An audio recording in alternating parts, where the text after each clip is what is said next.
நேத்து காலையில நயன்தாரா இஷ்யூன்றது ஒரு விஷயம் நம்ம எல்லாருமே கேள்விப்பட்டோம். உண்மையாவே தனுஷுக்கும் நயன்தாராக்கும் என்ன நடந்தது? இவங்க ரெண்டு பேருமே ரொம்ப பெரிய செலிபிரிட்டி ஆச்சா? என்ன நடந்தது அப்படின்றது வந்து ஒரு கொஸ்டின் மார்க்கா இருக்கு நம்ம எல்லாருக்கும். அதை பத்தி தான் இப்ப நான் சொல்ல போறேன். நயன்தாராவும் தனுஷும் ரொம்ப க்ளோஸ் ஃப்ரெண்ட்ஸ் ஒரு பார்ட் ஆஃப் டைம்ல, கரெக்டா? சோ இது நம்ம எல்லாருக்குமே நல்லாவே தெரியும். நேத்து காலையில பாத்தீங்க அப்படின்னா நயன்தாராவோட ஸ்டோரியில தனுஷை டேக் பண்ணி ஒரு 3 பேஜுக்கு ஒரு ஸ்டோரி போட்டிருந்தாங்க. இந்த ஸ்டோரியை போய் நம்ம பாக்குறப்பவே பப்ளிக் எல்லாருக்குமே ரொம்ப ஷாக்கா தான் இருந்தது, கரெக்டா? அது என்னடா இவ்வளவு ஸ்ட்ராங்கா வந்து தனுஷ்க்கு அகைன்ஸ்டா வந்து ஒரு ஸ்டோரி போட்டிருக்காங்க. ஸ்டோரி அண்ட் போஸ்ட் ரெண்டுமே போட்டிருந்தாங்க. இந்த டைம்லயே பாத்தீங்க அப்படின்னா எஸ்.எஸ். குமரன்ன்றவங்க வந்து ஒரு மியூசிக் டைரக்டர், ஒரு சில படம்லாம் எடுத்திருக்காங்க. சோ கொஞ்சம் அது நல்லாவே போயிருக்கு. ஒரு மியூசிக் டைரக்டர் எஸ்.எஸ். குமரன்ன்றவங்க இவங்க என்ன பண்ணிருக்காங்க அப்படின்னு பாத்தீங்க அப்படின்னா இந்த விஷயம் நடந்துட்டு இருக்கப்பவே ஒரு 2 நாள் முன்ன பின்ன அந்த மாதிரி வச்சுக்கோங்க. அப்ப என்ன பண்ணிருக்காரு, விக்னேஷ் சிவனுக்கு ஒரு லெட்டர் அமைச்சிருக்காரு இந்த எஸ்.எஸ். குமரன். என்னன்னு பாத்தீங்க அப்படின்னா நீங்க வந்து தனுஷ்னாலே வந்து ரொம்ப பாக்குறீங்க, மதிக்க மாட்டீங்க, அந்த மாதிரி வந்து அமிச்சிட்டு தனுஷ் சொல்றது வந்து நீங்க தப்புன்னு சொல்றீங்க அப்படின்னா நீங்க பண்றது தப்பு இல்லையா? நான் உங்ககிட்ட வந்து இருந்தப்போ நீங்க என்ன ட்ரீட் பண்ணதே வந்து ரொம்ப தப்பா தான் ட்ரீட் பண்ணீங்க அப்படின்றத வந்து நயன்தாரா லெட்டரா எழுதி எஸ்.எஸ். குமரன் வந்து விக்னேஷ் சிவனுக்கு அனுப்பியிருக்காங்க. அதே மாதிரி அந்த எஸ்.எஸ். குமரனோட லெட்டர்ல நான் வந்து வச்சிருந்த டைட்டில் நீங்க எப்படி என் பெர்மிஷன் இல்லாம எடுப்பீங்க அப்படின்ற மாதிரி ஒரு கோரிக்கையா இது எல்லாமே அனுப்பியிருக்காரு. ஜூன் 2022ல நயன்தாராக்கும் விக்னேஷ் சிவனுக்கும் கல்யாணம் ஆகுது. 2 வருஷத்துக்கு முன்னாடி, கிட்டத்தட்ட 2 இயர்ஸ் ஆயிடுச்சு. 2 இயர்ஸ்க்கு அப்புறம் நயன்தாராவோட மேரேஜ் வந்து ஒரு டாக்குமெண்ட்ரியா நெட்ஃபிளிக்ஸ்ல ரிலீஸ் ஆக போகுது. உண்மையாவே நயன்தாரா கல்யாணத்துல என்ன நடந்துச்சு அப்படின்றது எந்த போஸ்ட் அண்ட் வீடியோஸ் வந்து சோசியல் மீடியாக்கு வரவே இல்ல. ஒரு சில போஸ்ட் மட்டும் தான் நமக்கு வந்து பர்டிகுலரா ரிலீஸ் ஆச்சு வெளியே. நயன்தாரா விக்னேஷ் சிவனோட கல்யாண வீடியோ வந்து 25 crores வந்து நெட்ஃபிளிக்ஸ் கிட்ட சேல்ஸ் பண்ணிருக்காங்க. நெட்ஃபிளிக்ஸ் வந்து அவங்களோட கல்யாண வீடியோ ஃபுல்லா வாங்கிருக்காங்க. இப்போ அந்த கல்யாண சம்பந்தமான எல்லா கண்ட்ரோலுமே யார் கையில இருக்கு அப்படின்னு பாத்தீங்கன்னா நெட்ஃபிளிக்ஸ் கிட்ட தான் இருக்கு. இப்போ என்னன்னு பாத்தீங்க அப்படின்னா நெட்ஃபிளிக்ஸ்ல வந்து இந்த மேரேஜ் வீடியோ அவங்க ரிலீஸ் பண்ணதுக்கு அப்புறம் தான் நெட்ஃபிளிக்ஸ் வந்து காசு கொடுத்து வாங்கின அமௌண்ட்டை வந்து அவங்க இன்வெஸ்ட் பண்ணிருக்க அமௌண்ட்டை வந்து அதை ரிட்டர்ன்ஸ் எடுக்க முடியும் நம்ம பப்ளிக்ல பாக்குறப்போதான். சோ 2 இயர்ஸா வந்து இப்போ வரைக்கும் நெட்ஃபிளிக்ஸ் வந்து அதை வெளியே விடவே இல்ல. அதுக்கு பின்னாடி இருக்க ரீசன்ஸ் என்ன? நவம்பர் 9 அன்னைக்கு பாத்தீங்க அப்படின்னா நயன்தாராவை பத்தி ஒரு சின்ன ட்ரெய்லர் வந்து நெட்ஃபிளிக்ஸ்ல விட்டாங்க. அதை நீங்க எல்லாரும் பார்த்திருப்பீங்கன்னு நினைக்கிறேன். பார்க்கல அப்படின்னா இப்ப போய் நெட்ஃபிளிக்ஸ்ல யூடியூப்ல அடிச்சு பாருங்க, ஒரு நயன்தாராவோட ட்ரெய்லர் வீடியோ இருக்கும். அது வந்து ஒரு டாக்குமெண்ட்ரி. இந்த டாக்குமெண்ட்ரியில என்ன இருக்கு அப்படி பாத்தீங்கன்னா ஸ்டார்டிங்ல இருந்து எண்ட் வரைக்கும் நயன்தாரா விக்னேஷ் சிவன் பத்தி ஃபுல் ஸ்டோரிஸ் இருக்கு. இப்போ இவங்க எப்படி சினிமாக்குள்ள வந்தாங்க, லைக் இவங்க வந்து விக்னேஷ் சிவனோட எப்படி வந்து லைஃப் ஸ்டார்ட் பண்ணாங்க, இவங்களுக்கு எப்படி வந்து லைஃப் வந்து லவ்ல போயிட்டு நெக்ஸ்ட் இவங்க எப்படி மேரேஜ் பண்ணாங்க, அப்புறம் எண்ட் ஆஃப் த இதுல வந்து கல்யாணம்.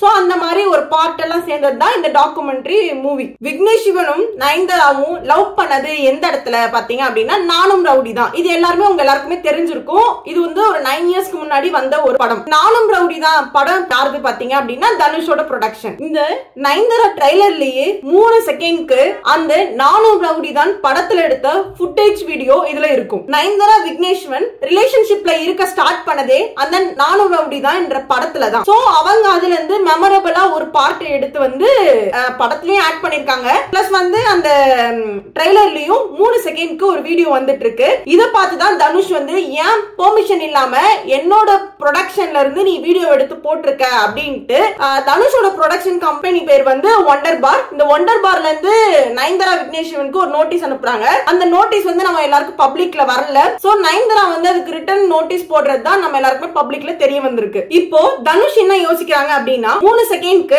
ட்ரெய்லர்லயே அவரோட படத்தோட வீடியோ வந்திருக்குன்னா அப்ப படத்துல வந்து இன்னும் நிறைய இருக்கும் அப்படின்னு சொல்லி தான் நோட்டீஸ் அனுப்புறாங்க. அந்த நோட்டீஸ்ல என்ன இருக்கு அப்படின்னு பாத்தீங்க அப்படின்னா நீங்க இப்போ என்னோட பெர்மிஷன் இல்லாம அதுல வந்து போட்டிருக்கீங்க உங்களோட ட்ரெய்லர்ல, அப்ப இன்னும் டாக்குமெண்ட்ல இன்னும் நிறைய இருக்கும். நான் என்ன சொல்றேன் அப்படின்னா உங்களுக்கு நான் டைம் தரேன், அதை மட்டும் ரிமூவ் பண்ணிடுங்க அப்படின்னு சொல்லிட்டு அனுப்பிச்சிருக்காங்க.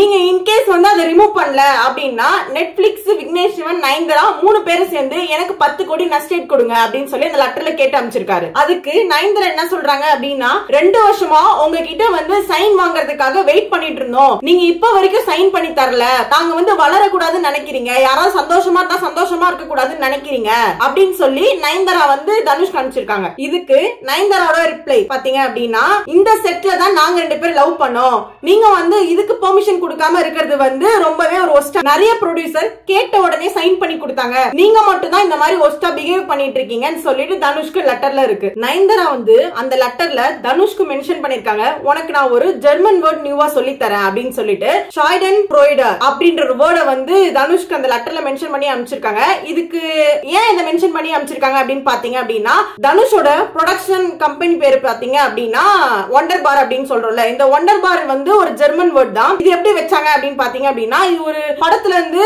இன்ஸ்பயர் ஆகி எடுத்த ஒரு வேர்டு தான் இந்த ஒண்டர் பார்னு, அதுதான் இவங்க வச்சிருக்காங்க. சோ இவங்களோட ஸ்லாங்கே வந்து நயன்தாரா என்ன சொல்றாங்க அப்படின்னு பாத்தீங்க அப்படின்னா, சோகத்தை பார்த்து வந்து சிரிக்காதீங்க அப்படின்னு சொல்லிட்டு இந்த வேர்டுக்கான மீனிங் அப்படின்றது சொல்லப்படுது. ஒண்டர் பாரோட மீனிங் என்னன்னு பாத்தீங்க அப்படின்னா வண்டர்ஃபுல் அப்படின்ற ஒரு மீனிங் தான். இந்த டாக்குமெண்ட்ரியோட டைரக்டர் யாருன்னு பாத்தீங்க அப்படின்னா ஜிவிஎம். அடுத்தவங்க சோகமா இருக்கிறத பார்த்து நீங்க சந்தோஷப்படுறது, நீ இந்த மாதிரி ஒரு ஆளா மாறிடக்கூடாதுன்றத நான் நினைக்கிறேன், நானே உனக்கு ரெக்கமெண்ட் பண்றேன், நீ வந்து என்னோட டாக்குமெண்ட்ரியை பாரு, அப்பதான் உனக்கு லவ்னா என்ன புரியும் அப்படின்னு நயன்தாரா தனுஷ்க்கு சொல்லிருக்காங்க. நீங்க நெட்ஃபிளிக்ஸ்க்கு உங்களோட டீடைல்ஸ் வந்து ஷேர் பண்ணி சேல் பண்ணிட்டீங்க, அதுல வந்து என்னோட ப்ரொடியூசர் ஆன விஷயமும் அதுல இருக்கு அப்படின்னு சொல்லிதான் இந்த கேஸ் போடுறாங்க தனுஷ் வந்து நயன்தாரா மேல. எஸ் குமரன் இவங்க பாத்தீங்க அப்படின்னா, இவர் என்ன சொன்னாரு அப்படின்னா, நீ என்னோட டைட்டில் எடுத்து யூஸ் பண்றதுக்கு வந்து பெர்மிஷனே இல்ல அப்படின்ற மாதிரி அவரோட லெட்டர்ல வந்து மென்ஷன் பண்ணி விக்னேஷ் சிவன் காமிச்சிருந்தார்ல. இது என்னன்னு பாத்தீங்க அப்படின்னா, எல்ஐசின்ற ஒரு டைட்டில்ல வந்து எஸ் குமரன் வந்து ஒரு மூவி எடுத்துட்டு இருக்காங்க, அதுக்கு ரிலேட்டடான ஒரு டைட்டில் தான் வந்து இந்த எல்ஐசின்னு. சோ இவர் வந்து அதுக்கு நல்லா மேட்ச் ஆகுது அப்படின்ற பேரை வச்சுட்டாங்க. இப்போ என்ன பண்றாங்க அப்படின்னா, விக்னேஷ் சிவன் வந்து இன்னொரு மூவி எடுத்துட்டு இருக்காங்க, அந்த மூவியோட பேரும் அப்படின்னு பாத்தீங்க அப்படின்னா எல்ஐசி அப்படின்றது சொல்லப்படுது. பேரை வந்து ஃபர்ஸ்ட் எஸ் குமரன் தான் வச்சிருந்திருக்காங்க. விக்னேஷ் சிவன் வந்து இந்த இந்திய பேர்ல இருக்கிறத பார்த்து எஸ் குமரன் வந்து கேட்டு இந்த விஷயம் தெரியறப்போ ரொம்ப ஷாக் ஆயிருக்காரு. கொஞ்ச நாள் என்ன பண்ணிருக்காங்க அப்படின்னா, விக்னேஷ் சிவன் நயன்தாராவோட மேனேஜர் வந்து எஸ் குமரனுக்கு கால் பண்ணி எல்ஐசி டைட்டில் நீங்களும் வச்சிருக்கீங்களா அப்படின்ற மாதிரி கேட்கிறப்போ அவருக்கு இன்னும் ஷாக் ஆயிருக்கு. நான் யூஸ் பண்றேன்னு என்னோடதுன்னு தெரிஞ்சுமே எனக்கு கால் பண்ணி நீங்களும் வச்சிருக்கீங்களான்னு கேட்கிற விஷயம் வந்து என்ன ரொம்ப ஷாக் ஆச்சு அப்படின்றது வந்து அவர் சொல்லியிருக்காரு.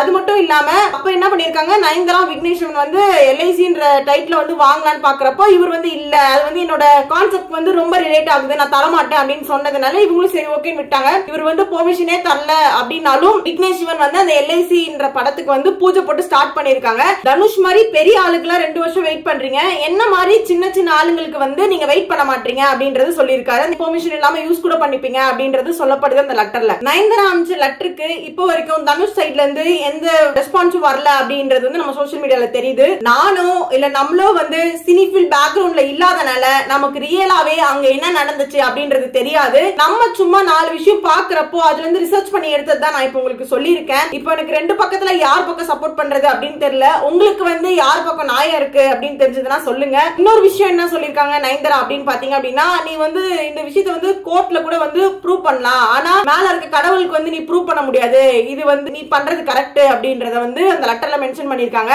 சோ நிஜமாவே யார் பக்கம் வந்து இது நிக்கும் அப்படின்னு தெரியல. நவம்பர் 18 வந்து இந்த டாக்குமெண்ட்ரி ரிலீஸ் ஆகுமா அப்படின்றது நான் அந்த டாக்குமெண்ட்ரிக்காக வெயிட் பண்ணிருக்கேன். ஆனா அந்த டாக்குமெண்ட்ரி வந்து ரிலீஸ் ஆகுமான்றது ஒரு கேள்விக்குறியா தான் இருக்கு இப்போ. அது மட்டும் இல்லாம நயன்தாரா போஸ்ட் பண்ண போஸ்டுக்கு வந்து நிறைய ஆக்டர்ஸ் தனுஷ் கூட வந்து நடிச்சவங்க எல்லாருமே இல்ல ஒரு சிலவங்க வந்து அந்த போஸ்ட் வந்து லைக் பண்ணிருக்காங்க. இதுல இருந்து என்ன அப்படின்னா, தனுஷ் பக்கம் தப்பு இருக்கா இல்ல நயன்தாரா பக்கம் தப்பு இருக்கா அப்படின்னு தெரியல. சோ பப்ளிக்ஸ் இது எல்லாமே பேசிட்டு இருக்காங்க. என்னோட வீடியோ உங்களுக்கு யூஸ்ஃபுல் இன்ஃபர்மேஷனா இருந்தா மறக்காம சப்ஸ்கிரைப் பண்ணுங்க, லைக் பண்ணுங்க, ஷேர் பண்ணுங்க ஃப்ரெண்ட்ஸ் அண்ட் ஃபேமிலி எல்லாருக்குமே.